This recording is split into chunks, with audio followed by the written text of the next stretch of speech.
Okay, we have Susan back again, and she's going to share with us another story from history. Lottie Moon, is that right? Yes. Okay. Lottie's one of my favorite people in church history. She was a single lady. She grew up in the South during just, bef- uh, just before and during the Civil War. She would have, uh, when she was maybe high school age, was when the Civil War was going on. One of her cousins was a Confederate spy. She had a big plan. She grew up in a big plantation that they lost because of the war. But she had a happy childhood. She was mischievous. She was always getting into an adventure. One of the stories about Lottie, they were Sabbatarian and nobody could work on Sunday, and she feigned illness one day and stayed home when everyone else went to church, broke into the kitchen and made dinner for everyone while they were all gone. Um, she was spunky her whole life, and I love that about her. My favorite biography of hers is The New Lottie Moon Story by Catherine Allen. And the title and the cover do not express the excitement and joy of the life of Lottie Moon. The She was, you may be familiar with Lottie Moon from the Lottie Moon offering that the Southern Baptists take up at Christmas time. Um, she was single her whole life. She went to China as a missionary, and with her sister, Edmona had gone on before her, and she joined her there. And they were running a school for children. Lottie was the most educated woman in the South. She went to college and graduated with honors, took every course she could, and then she went back for another year in order to take all the other courses they offered that she couldn't take. She left college and became the headmaster of a school for girls, and excelled at that. But her real heart was, she said, I heard the call to missions as clear as a bell. God spoke to her as clear as a bell, and she wanted to go and teach the gospel to Chinese girls. And so she went, but she and her sister, as they were thinking about the people of China, they had the cultural baggage that they brought with them. And so some things had to be unlearned. At the first, she called them the Chinese heathen. The girls in her school were forced to adopt Western clothing and English. They had to speak in English, and they studied the way the English people did. Their custom was to keep women apart from men, and also to keep them off the street. So if a woman wanted to go somewhere, at least in a certain social class, she would be in a coach that had windows closed, or draperies over the windows. And they didn't like that idea. It wasn't their culture. And so they stopped doing that. They had the girls walking on the street between buildings. And so there were a lot of ways in which Lottie brought her expectations of culture with her. Gradually, to her credit, she unlearned all those things. She said, it is comparatively easy to give oneself to missions work, but it is not easy to give oneself to an alien people. Yet the latter is a much better and truer work than the former. It includes the former and goes beyond. It is the difference between the letter and the spirit. Wow. So Lottie learned to accept the cultural norms that were not related to the gospel. So she would not accept a change in religion, or she would not embrace plurality. There was one God who had one son, Jesus Christ, and Jesus Christ is the only way to the Father. And Lottie stood firm on that.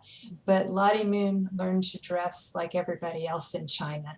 And Lottie Moon learned Chinese, and she kept women separate from men when she was teaching. She respected the cultural norms that she could in order to have a broader audience. Like Paul, she became all things to all men. She in order to win some, and so that's what she did.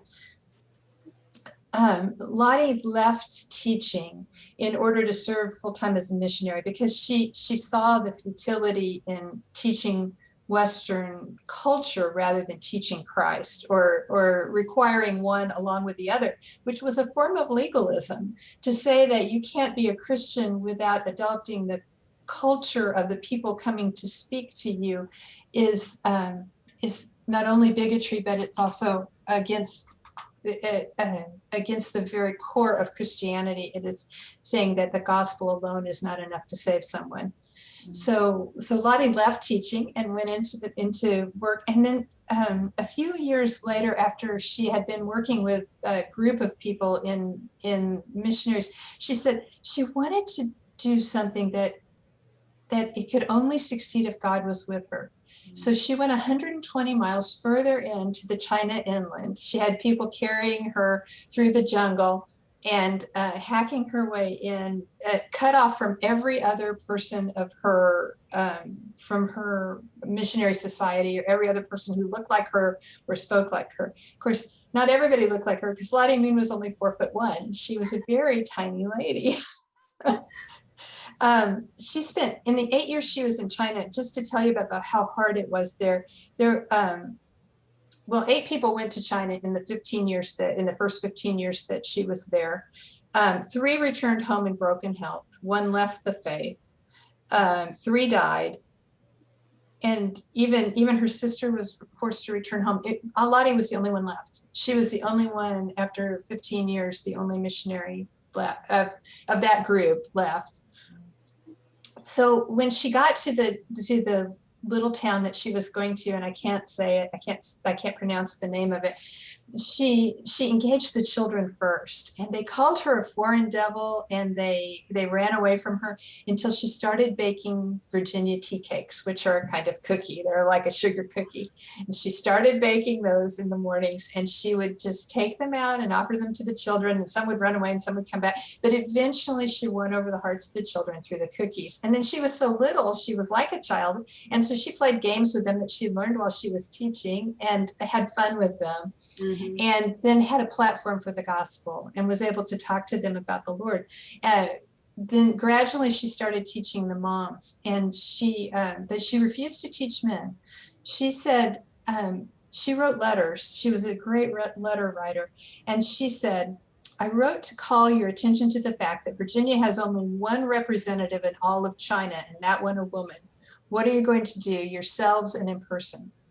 And then she wrote, she said, if you don't have, you don't ask. If you don't ask, you don't have. I'm sorry. And so she wrote constantly. She was a constant letter writer. She was the squeaky wheel in this, in the missionary society side. But she got things because she did that, because she asked. But they went through a time when money was slow coming in, and she had trouble. They weren't sending her checks on time. And she said, I love this quote, in times of famine and revolution, one sometimes feels the need of money more than usually. Kind way to go about it. Can you just feel the sarcasm dripping off that letter? So that was a fun thing. When I read the Lottie Moon story, then I got a copy of her letters that are, and you can read through those. She had a great love for a gentleman who was an educator and who had decided that we should spell things phonetically. And so for a few years, until that gentleman fell away through disbelieving the truth of the gospel of the Bible, but while they were still having this romance, all of her letters are almost illiterate. Because she's spelling everything as it sounds, and it's so hard to read.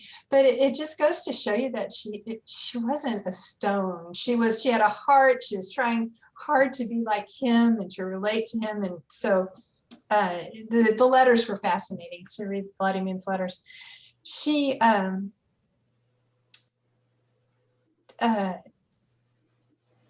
was careful about not doing things that the men were supposed to do.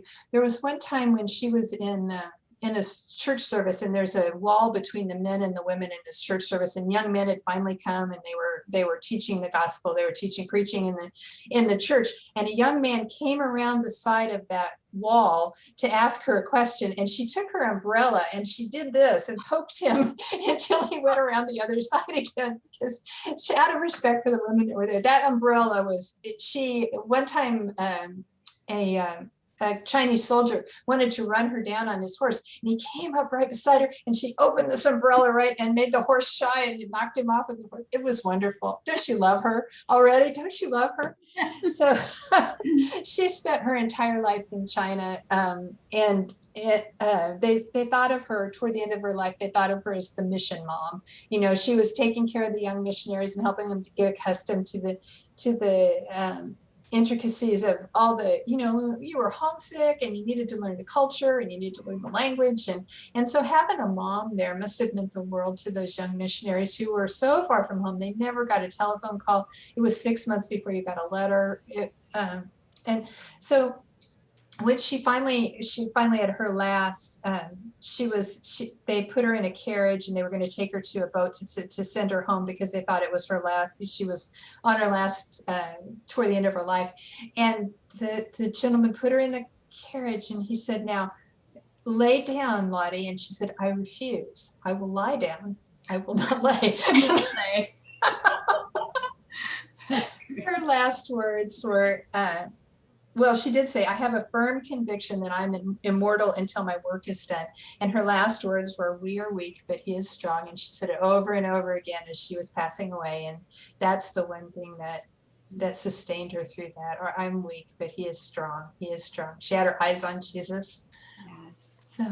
Oh, thank you so much. It's so good I love your ability to tell stories, and these people so well that that may come easier to you. So thanks for sharing. Oh. It gives us insight into, maybe one of these ladies we want to look into more because we can relate. We're in those same situations, or we have something in common. So thank you for sharing. Thanks for letting me And speak. we'll do another one. So All right. thank you. Bye, Sarah. Uh-huh.